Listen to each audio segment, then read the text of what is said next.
Good morning ಎಲ್ರಿಗೂ. ಇವತ್ತು ನಾವು ಘಾಟಿ ಸುಬ್ರಹ್ಮಣ್ಯಕ್ಕೆ ಹೋಗೋಣ ಅಂತ ಅಂದ್ಬಿಟ್ಟು ರೆಡಿ ಆಗ್ತಾಯಿದ್ದೀವಿ. ಹೊರಟಿದ್ದೀವಿ ಕೂಡ. ಎಷ್ಟೊತ್ತಿಗೆ ಹೋಗ್ತೀವೋ ಏನೋ ಗೊತ್ತಿಲ್ಲ. ಒಂದು 2.5 ಅವರ್ ಅಂತೂ ಗ್ಯಾರಂಟಿ ಬೇಕು. ನೋಡೋಣ ಬನ್ನಿ ಎಷ್ಟೊತ್ತಿಗೆ ಅಲ್ಲಿಗೆ ತಲುಪ್ತೀವಿ. ನಿಮಗೂ ದೇವ್ರ ದರ್ಶನ ಮಾಡಿಸ್ತೀನಿ. ನಮ್ಮ ಮನೆಯವ್ರ ಮಧ್ಯ ರೋಡಲ್ಲಿ ಕೋತಿಗಳಿಗೆಲ್ಲ ಊಟ ಕೊಡ್ತಾಯಿದ್ದಾರೆ. ಬಿಸ್ಕೆಟ್ ಇತ್ತು, ಬಿಸ್ಕೆಟ್ ಹಾಕ್ತಾಯಿದ್ದಾರೆ. ಪಾಪ ಎಷ್ಟು ಚೆನ್ನಾಗಿ ತಿಂತಾಯಿದ್ದಾವೆ. ಅದು ಬಂದ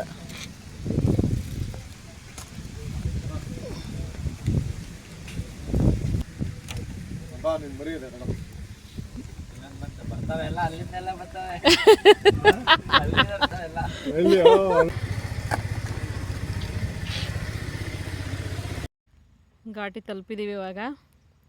ನೋಡಿ, ಇದೆಲ್ಲ ನಾಗರಕಲ್ಲು ಪ್ರತಿಷ್ಠಾಪನೆ ಮಾಡಿರೋದು. ಇದು ತುಂಬ ಇದ್ದಾವೆ. ಹಾಗೆ ನಾನು ಪೂಜೆ ಸಾಮಾನು ತಗೊಳ್ಳೋಣ ಅಂತ ಬಂದಿದ್ದೀನಿ.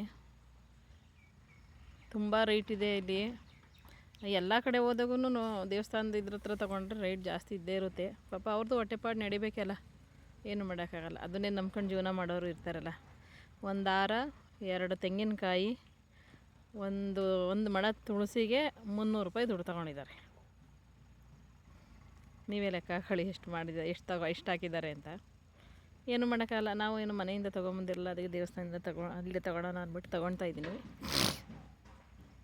ಪೂಜೆ ಸಾಮಾನೆಲ್ಲ ತೊಗೊಂಡಿದ್ದಾಯಿತು. ಇವಾಗ ಕಾರ್ ಪಾರ್ಕಿಂಗ್ ಮಾಡಿ ದೇವಸ್ಥಾನ ಹತ್ರಕ್ಕೆ ಬಂದಿದ್ದೀವಿ.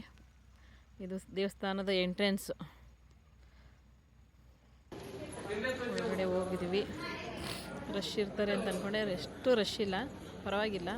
ಅಂದರೆ ಎಲ್ಲ ಅಭಿಷೇಕಕ್ಕೆ ಇದಾಗ್ಬಿಟ್ಟಿದ್ರು, ಕೂತ್ಕೊಂಡ್ಬಿಟ್ಟಿದ್ರು, ಜಾಗ ಇರಲಿಲ್ಲ ನಮಗೂ. ಒಂದು ಕಡೆ ಸೈಡಲ್ಲಿ ನೋಡ್ತಾ ಇದ್ದೀವಿ, ಅಭಿಷೇಕ ನಡೀತಾ ಇದೆ ನೋಡಿ. ಸುಬ್ರಹ್ಮಣ್ಯ ಸ್ವಾಮಿ ಎಲ್ರಿಗೂ ಒಳ್ಳೇದು ಮಾಡಲಿ ಅಂತ ನಾನು ಕೇಳ್ಕೊತಾ ಇದ್ದೀನಿ. ನಮ್ಮ ಮನೆಯವರು ಮಾತಾಡ್ತಾರೆ ನೋಡಿ. ಘಾಟಿ ಸುಬ್ರಹ್ಮಣ್ಯದಲ್ಲಿ ದೇವರಲ್ಲಿ ಒಂದು ಸುಬ್ರಹ್ಮಣ್ಯ ಸ್ವಾಮಿ, ಇನ್ನೊಂದು ನರಸಿಂಹಸ್ವಾಮಿ. ಈ ಸುಬ್ರಹ್ಮಣ್ಯ ಸ್ವಾಮಿ ಹತ್ರ ನರಸಿಂಹಸ್ವಾಮಿ ವಿಗ್ರಹ ಯಾಕೆ ಬಂತು ಅಂದರೆ, ಮೂಲ ಬಂದು ಸುಬ್ರಹ್ಮಣ್ಯ ಸ್ವಾಮಿ ನೆಲೆ. ಇಲ್ಲಿ ನರಸಿಂಹಸ್ವಾಮಿದು ವಿಗ್ರಹ ಇದೆ. ಏತಕ್ಕೆ ಬಂತು ಅಂತ ಅಂದರೆ, ಈ ಘಾಟಿ ಸುಬ್ರಹ್ಮಣ್ಯ ಕ್ಷೇತ್ರದಲ್ಲಿ ನರಸಿಂಹಸ್ವಾಮಿ ನೆಲೆಸಿರಲು ಕಾರಣ, ಗರುಡನಿಂದ ಸರ್ಪಕುಲವನ್ನು ರಕ್ಷಿಸಲು ಸುಬ್ರಹ್ಮಣ್ಯ ಸ್ವಾಮಿಯು ನರಸಿಂಹದೇವರನ್ನು ಪ್ರಾರ್ಥಿಸಿದರು. ಹಾಗಾಗಿ ಇಬ್ಬರು ಸ್ವಯಂಭೂ ದೇವತೆಗಳು ಒಂದೇ ಪವಿತ್ರ ಶಿಲೆಯಲ್ಲಿ ನೆಲೆಸಿದ್ದಾರೆ. ಈ ಸರ್ಪಗಳ ರಕ್ಷಣೆ ಸುಬ್ರಹ್ಮಣ್ಯ ಸ್ವಾಮಿಯ ಇಲ್ಲಿ ಸರ್ಪರೂಪದಲ್ಲಿ ತಪಸ್ಸು ಮಾಡ್ತಿದ್ದಾರೆ ಯಾರು ಸುಬ್ರಹ್ಮಣ್ಯ ಸ್ವಾಮಿ. ಸರ್ಪಗಳ ಶತ್ರುವಾದ ಗರುಡನಿಂದ ಅವುಗಳಿಗೆ ತೊಂದರೆ ಆಗ್ತಿತ್ತು. ಈ ಸರ್ಪಗಳನ್ನ ರಕ್ಷಣೆಗಾಗಿ ಸುಬ್ರಹ್ಮಣ್ಯದವರು ನರಸಿಂಹಸ್ವಾಮಿ ಮೊರೆ ಹೋದರು, ಅಂದರೆ ವಿಷ್ಣು ಮೊರೆ ಹೋದರು. ವಿಷ್ಣು ಮೊರೆ ಹೋದಾಗ ನರಸಿಂಹ ಸ್ವಾಮಿ ಬಂದು ಅಭಯಹಸ್ತ ನೀಡಿದರು. ರಕ್ಷಣೆ ಕೊಡಿದ ರಕ್ಷಣೆ ಅವರು ಅಭಯಹಸ್ತ ನೀಡಿದರು. ನಿಮ್ಮನ್ನು ರಕ್ಷಿಸ್ತೀನಿ, ನಿಮ್ಗೆ ಯಾವುದೇ ನಮ್ಮ ಗಂಡನಿಂದ ನಿಮಗೆ ಅವರಿಗೆ ಯಾವುದೇ ತೊಂದರೆ ಆಗೋದಿಲ್ಲ ಅಂತೇಳಿ ಅಭಯಹಸ್ತ ನೀಡಿದರು. ಅಭಯಹಸ್ತ ನೀಡಿದ್ದರಿಂದ ಅವ್ರನ್ನೂ ಇಲ್ಲೇ ಇಲ್ಲೇ ಒಂದೇ ಶಿಲೆಯಲ್ಲಿ ಕೆತ್ತಲಾಗಿದೆ. ಏಕಶಿಲೆಯಲ್ಲಿ ಕೆತ್ತಲಾಗಿದೆ. 7 ಅಡಿಯ ಆವನ ರೂಪದಲ್ಲಿ ಸುಬ್ರಹ್ಮಣ್ಯ ಸ್ವಾಮಿಯವರು ಪೂರ್ವ ದಿಕ್ಕಿಗೆ ಮುಖ ಮಾಡಿದ್ದಾರೆ. ಶ್ರೀ ಲಕ್ಷ್ಮೀ ನರಸಿಂಹಸ್ವಾಮಿಯವರು ಪಶ್ಚಿಮ ದಿಕ್ಕಿಗೆ ಮುಖ ಮಾಡಿದ್ದಾರೆ. ದರ್ಶನ ವಿಧಾನ: ಭಕ್ತರು ಮುಂಭಾಗದಿಂದ ನೇರವಾಗಿ ಶ್ರೀ ಸುಬ್ರಹ್ಮಣ್ಯ ಸ್ವಾಮಿಯ ದರ್ಶನ ಪಡೆಯಬಹುದು. ಮೂರ್ತಿಯ ಹಿಂಭಾಗದಲ್ಲಿ ಇಟ್ಟಿರುವ ವಿಶೇಷ ಕನ್ನಡಿಯ ಮೂಲಕ ಶ್ರೀ ಲಕ್ಷ್ಮೀ ನರಸಿಂಹಸ್ವಾಮಿಯವರ ದರ್ಶನ ಆಗುತ್ತೆ. ಅಂದರೆ ಕನ್ನಡಿನಲ್ಲಿ ದರ್ಶನ ಆಗುತ್ತೆ. ನೀವು ಹೋದ ತಕ್ಷಣ ಸುಬ್ರಹ್ಮಣ್ಯ ಸ್ವಾಮಿ ಕಾಣ್ತಾರೆ. ಆ ಸುಬ್ರಹ್ಮಣ್ಯ ಮೇಲ್ಭಾಗದಲ್ಲಿ ಕನ್ನಡಿನಲ್ಲಿ ಕಾಣಿಸ್ತದೆ. ಯಾಕಂದರೆ ಅದು ಪಶ್ಚಿಮ ಭಾಗದಲ್ಲಿರೋದ್ರಿಂದ ದರ್ಶನ ಇಲ್ಲ, ಕನ್ನಡಿನಲ್ಲಿ ದರ್ಶನ ಇದೆ.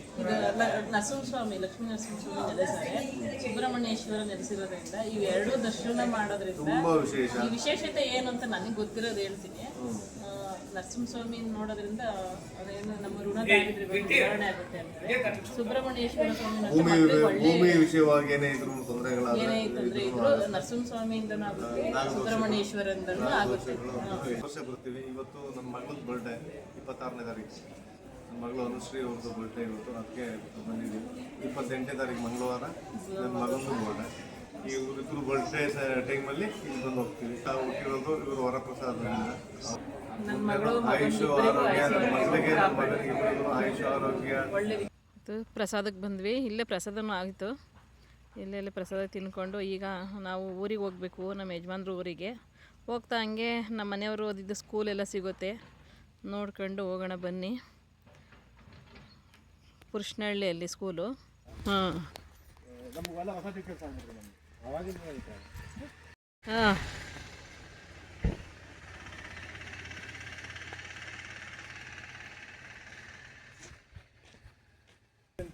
Eighth 9th 10th high school. ಹ್ಞೂ ಒಂದು ಇದರಲ್ಲಿ ಮಂಕ್ರಿ ಹಾಂ ಮಂಕ್ರಿನಲ್ಲಿ ಹಾಂ ಬಟಾಣಿ, ಹಾಂ ನೇರಳೆ ಹಣ್ಣು, ಹಾಂ ಸೀಬೆಕಾಯಿ ಹಾಂ ಇದನ್ನೆಲ್ಲ ಇಟ್ಕೊಂಡು ಕೂತಿರೋರು ಇಲ್ಲಿ. ಹಾಂ ಇಲ್ಲಿ ಬಂದು ತಿನ್ಕೊಳ್ಳಿ ಸ್ಕೂಲ್ ಬಿಟ್ರೆ ಹಾಂ ಮಧ್ಯಾಹ್ನ ಹೊತ್ತು ಹಾಂ ಇಲ್ಲ ಇಲ್ಲೊಂದು ಅಜ್ಜಿ ಕೂತ್ಕೊಳ್ಳೋದು ಹಾಂ ಇದೇ ಜಾಗ. ಹ್ಞೂ ಚೆನ್ನಾಗೈತೆ. ಇದು 30 ಎಕರೆ ಜಾಗ. ಹಾಂ ತೆಂಗಿನ ಸಸಿಗಳೆಲ್ಲ ಅವಾಗಿನ ಚಿಕ್ಕ ಸಸಿಗಳು ನಾವೇ ಎಲ್ಲ ನೀರು ಹಾಕಿ ಹಾಂ ಪಾತಿ ಮಾಡಿ ಹಾಕ್ತಾ ಇದೀವಲ್ಲ. ಹಾಂ ಅದು ವಾರಕ್ಕೊಂದು ಕ್ಲಾಸ್ ಇರೋದು ನಮ್ಗೆ, ಹಾಂ ವರ್ಕ್ ಎಕ್ಸ್ಪೀರಿಯನ್ಸ್ ಅಂತ ಹೇಳಿ. ಹಾಂ ನಮ್ ಕೈಲಿ ವಾರಕ್ಕೊಂದು ಪೀರಿಯಡ್ ಕೆಲಸ ಮಾಡ್ಸೋರು. ಹಾಂ ಅವಾಗ ತೆಂಗಿನ ತೋಟಗೆಲ್ಲ ಪಾತಿ ಮಾಡಿ ಗೊಬ್ಬರ ಹಾಕಿ ಹಾಂ ಗೊಬ್ಬರದ ಸೋಸಿ ಬೆಳೆಸಿರೋರು. ಗೊಬ್ಬರದ ಕಡ್ಡಿ ಕ್ಲೀರ್ ಸಿಡಿ ಅದು ಅವಾಗ್ಲೇನೆ. ಹಾಂ ಆ ಗೊಬ್ಬರದ ಕಡ್ಡಿಗಳನ್ನ ಕಟ್ ಮಾಡಿ ಹಾಂ ಇದನ್ನ ಗೊಬ್ಬರ ಮುಚ್ಚಬೇಕಾಗಿತ್ತು ಇವಕ್ಕೆಲ್ಲ ತೆಂಗಿನ ಸಸಿಗಳಿಗೆ.